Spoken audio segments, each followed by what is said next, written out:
तो क्या किसी को अपने टैक्स रिफंड का इंतजार है? चलिए आज इसी पर बात करते हैं और समझते हैं कि इंडियन इनकम टैक्स डिपार्टमेंट की प्रोसेसिंग में जो नई रफ्तार आई है उसका हम सब के लिए क्या मतलब है।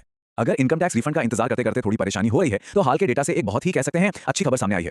यकीन मानिए सिस्टम ने अब जो रफ्तार पकड़ी है वो कमाल की है। सिर्फ 24 घंटों के अंदर 4,40,000 से ज्यादा रिटर्न्स प्रोसेस हो चुके हैं। ये एक जबरदस्त जंप है। तो सवाल ये है कि अचानक इतनी तेजी आई कैसे और इससे पहले सब कुछ इतना धीमा क्यों चल रहा था।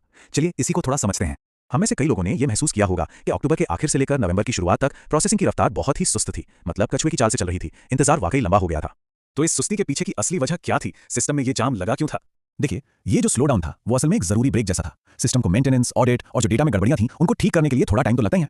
और अब ये देखिए, ये आंकड़े खुद अपनी कहानी बता रहे हैं। 2 दिन तक सब कुछ लगभग रुका हुआ था और फिर बूम, सिस्टम पूरी ताकत से वापस आ गया है।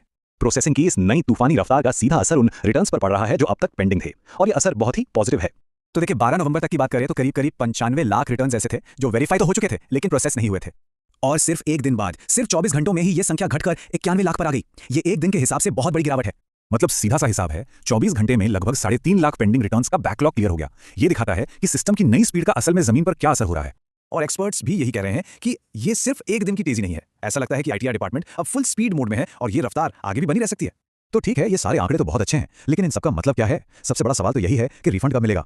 देखिए, ये एक सीधी सी चेन है। जैसे ही प्रोसेसिंग तेज होती है, बैकलॉग कम होता है, और जैसे ही बैकलॉग कम होता है, रिफंड साइकिल में अपने आप तेजी आ जाती है और पैसा अकाउंट में आना शुरू हो जाता है।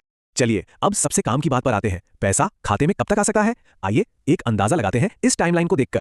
जैसा कि हम देख सकते हैं, नवंबर के बीच से ही रिफंड की रफ्तार बढ़ने लगेगी। नवंबर के आखिर तक तो रिफंड के बड़े बड़े बैच रिलीज होने की उम्मीद है, और जिनका केस थोड़ा कॉम्प्लेक्स है वो दिसंबर तक क्लियर हो जाएगा।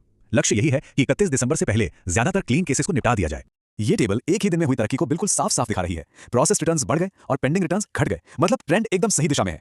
तो कुल मिलाकर बात यह है कि सिस्टम अब टॉप गियर में है और जो लंबा इंतजार था वो अब लगभग खत्म होने वाला है। अब जब प्रोसेसिंग इतनी तेज हो ही गई है तो एक बड़ा सवाल मन में आता है, क्या टैक्स रिफंड में होने वाली लंबी देरी का जमाना अब खत्म हो रहा है? क्या भविष्य में भी हमें यही रफ्तार देखने को मिलेगी?